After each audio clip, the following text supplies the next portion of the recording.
우리가 타락 후에 우리에게 하나님의 형상이 완전히 하나님의 형상이 인간이 완전히 바꿔져 버리는데 죽어야 되고 병들어야 되고 또 우리의 삶 속에서 얼마나 복잡한 일들이 많이 일어납니까?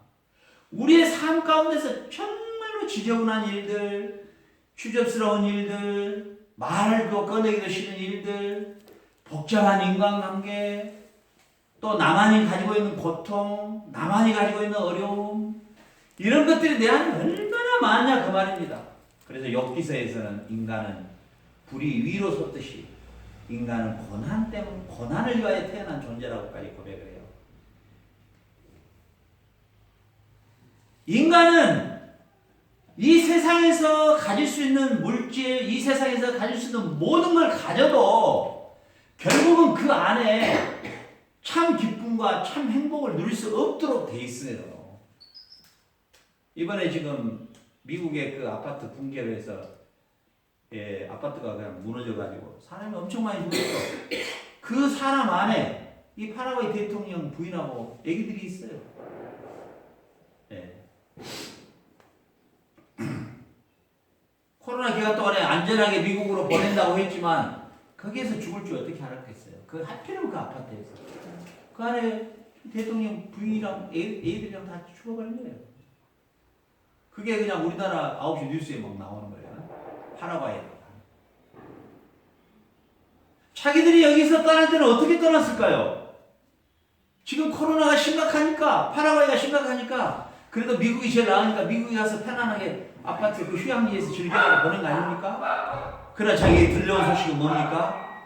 졸지에 그냥 아내와 자식들이 죽어버린 거예요. 이것이 인생이에요. 이것이 인생이라고요. 예. 코로나를 막아보려고 막 애를 쓰잖아요. 예, 변이 델타, 이제 거기 또 부족해서 델타 플러스까지 나와버린 거예요. 어떻게 할 거예요? 예. 우리 인간은 이토록 이 삶 속에서 불안, 질병, 초조, 긴장, 염려, 걱정 이런 것에서 쌓이고 쌓이는 이런 삶 속에서 허덕거리다가 결국은 죽음이라는 비참함을 맞이하게 되는 것이에요.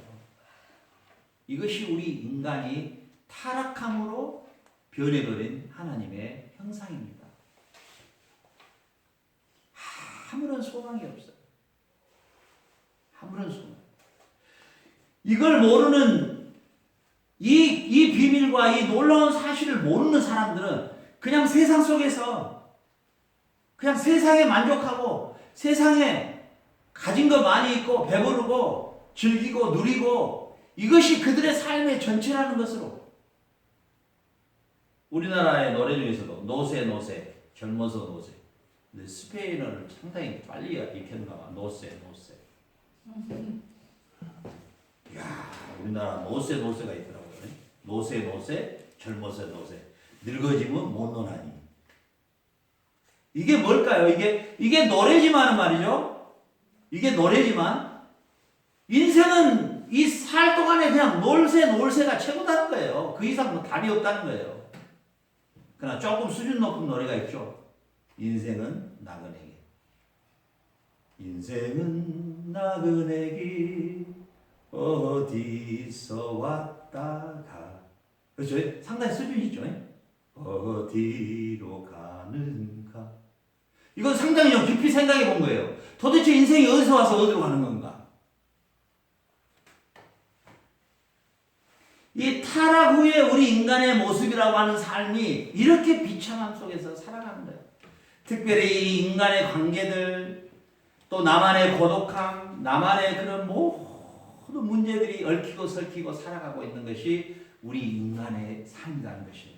그런데 하나님은 그러한 우리 인간을 그대로 버려두시냐? 그렇지 않다는 거예요.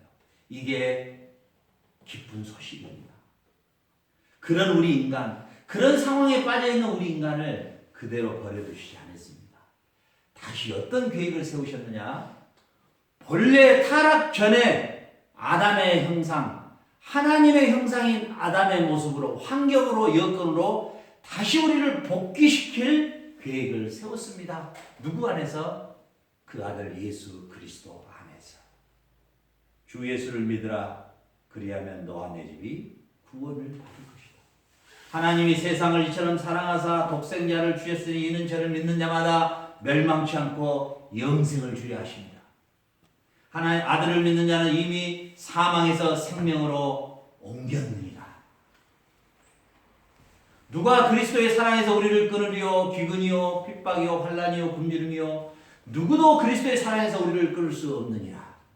하나님의 사랑이 아들을 통해서 우리에게, 로마서 5장 8절에서는 죄인 되었을 때 그가 우리를 위하여 십자가에 죽으심으로 하나님에 대한 자기 사랑을 우리에게 보여주셨다. 드디어 하나님이 우리에게 그 아들 예수 그리스도를 통해서 잃어버렸던 하나님의 형상을 다시 회복해 주실 계획을 세우시고 예수님을 이 땅에 보내신 것이에요. 이 땅에 보내실 때 양쪽에 남보처럼 총을 갖고 보내신 게 아니라 아기로 보내신 거예요. 아기로. 왜냐하면 아담의 범죄는 우리 모든 인류에게 죄를 증가시켰습니다.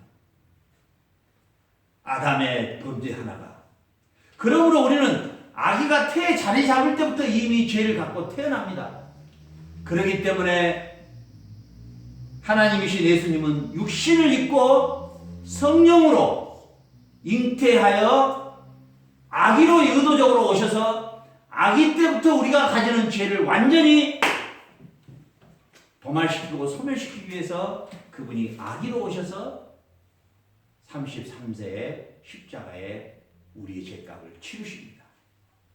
우리의 죄값을 치르십니다. 아버지가 집을 담보를 해서 은행에서 대출했는데 빚을 못 갚으면 그 집이 경매로 넘어갈 때 아버지만 혼자 이사하는 게 아니라 아들, 딸도 같이 갑니다. 그것이 대표예요. 아담의 범죄 하나가 자식들까지 다 집에서 쫓겨나게 됐다 그 말입니다.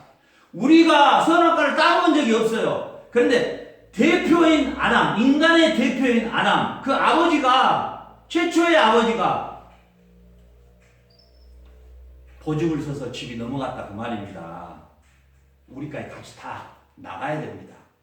아담의 범죄로 말미암아 우리가 다 죄인이 되어버린 겁니다. 그런데 예수님이 이 땅에 오셔서 아기로 오신 이유는 이제 아담이 저질렀던 그 모든 대표의 그 보증을 섰던, 빚보증을 섰던 그 죄의 빚을 예수님이 오셔서 십자가에서 다 청산시켜버립니다. 다 갚아버리십니다. 그러므로 우리가 쫓겨났던 집을 다시 찾을 수 있게 됐다 그 말입니다. 아담이 에덴의 동산을 다시 우리가 찾을 수 있게 됐다 그 말입니다. 다시 그 집에서 나와서 쇠빵살이를 전전하다가 다시 그 은행의 빚이 다 탕감됨으로 다시 우리가 집으로 다시 이사가게 됐다 그 말입니다. 다시 에덴으로 돌아가게 됐다 그 말입니다. 이것이 이제 우리 회복된 하나님의 형상입니다. 그런데 옛날에 우리가 24평에서 쫓겨났는데 다시 돌아가 보니까 집이 얼마나 깨끗하게 리모델링이 되고 24평짜리가 재건축이 돼서 58평짜리로 바꿔져 있더라고 말입니다. 이게 바로 회복된 에덴의 동산. 그때보다도 더 완벽한 에덴의 동산으로 우리가 돌아가는 것입니다. 그것을 오늘 21장과 22장에서 기록해 놓았습니다. 여러분, 어떤 사람 그래요. 천국에서는 일하지 않을까요? 천국에서는 그냥 맨날 노는 걸까요? 이렇게 질문을 하죠. 그러면 이 땅에서 사람들이 지금까지 만들어 놓은 이런 과학, 비행기, 자동차, 뭐 이런 핸드폰 이런 거 다 없어져 버릴까요? 그냥? 그래 원시 시대처럼 그냥 과일만 맨날 따먹고 그냥 그렇게 살까요? 그렇지 않습니다. 여러분, 창세기 1장 26절과 28절에 보면 생육하고 번성하라, 땅을 정복하라, 다스리라, 우리에게 다스리고 정복하라, 충만하라, 이렇게 우리가 명령하셨잖아요. 하나님이 타락함으로 그 충만함과 번성함과 우리 하나님이 우리 인간에게 주신 그 지능에 0.1%도 발휘를 못한 상태로 우리는 지금 살아가고 있는 거예요. 무슨 이야기인지 압니까? 지금 이 세상의 과학이나 모든 것들도 하나님이 인간에게 주신 지혜의 1%도 안 돼요. 사실 우리가 이 머리를 지금 사용하고 있는 게. 그런데 다시 우리가 회복되는 날, 이런 핸드폰이 아니에요. 그때는 그냥 눈으로 다 이렇게 가지고 다니질 않아요. 완벽한 핸드폰이 만들어져요. 왜? 우리가 멈춰졌던 지혜가 이제 다시 발동되니까. 멈춰버린 공장의 라인이 다시 돌아간단 말이에요. 한번 생각해 보세요. 이 21장과 22장이 이게 꽉 차 있는데 여러분에게 좀 마음에 와닿도록 제가 미리 설명을 해 줄게요. 어느 정도까지 발전되어 버리냐면, 일단은 우리가 시간과 공간에 제약을 받지 않아요. 시간과 공간에. 여러분 우리가 이 땅에 살 때 가보고 싶은 나라들 과연 몇 군데나 여러분 가보고 이 세상 끝날까요? 여기 뭐 10년 이상 살면서도 유가스 폭포 한번 못 간 분도 많이 있더라고요. 이 지구 땅다리가 없어진 줄 알아요? 그렇지 않아요.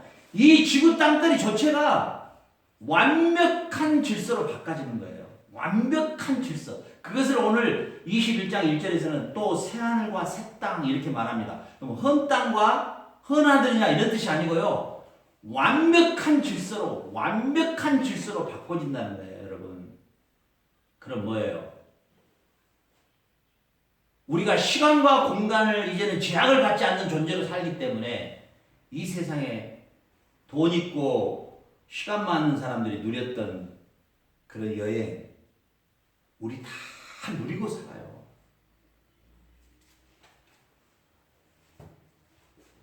돈을 주고 비행기 티켓을 사고 그런 제도가 아니에요. 이제 내가 나이아가라 폭포를 가고 싶다 생각할 때 나는 가 있는 거예요. 그렇게 우리가 완벽하게 바꿔져 버려요. 이과수 폭포 가보고 싶다. 딱 그냥 그 자리에 가 있는 거예요, 내가. 그리고 누리는 거예요. 우리 천국에서는 뭐 안 먹을까요? 지금 이 땅에 살아가는 동안에 돈 많은 사람들 얼마나 좋은 거 많이 먹었어요. 그죠? 그렇죠. 그러나 대신에 육고기나 이런 건 안 먹습니다. 동물들을 또 잡아가지고 또 막 보시타고 그러지 않아요.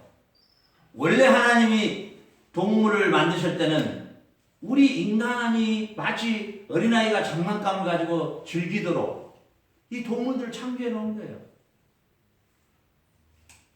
우리 시간만 있으면 우리 이 동식이도 우리 이 쪼코도 그 방으로 막 들어가서 지 혼자 자고 있고 그러잖아요. 그 고양이나 이 개들 보면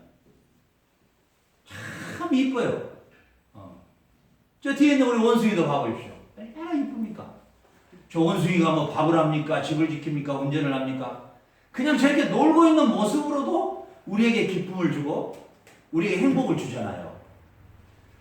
동물의 세계도 이제는 호랑이가 양을 잡아먹고 이리가 양을 잡아먹고 독사가 우리 손을 무는 그런 형태가 아니에요. 완벽한 동물의 세계도 평화가 만들어지는 거예요.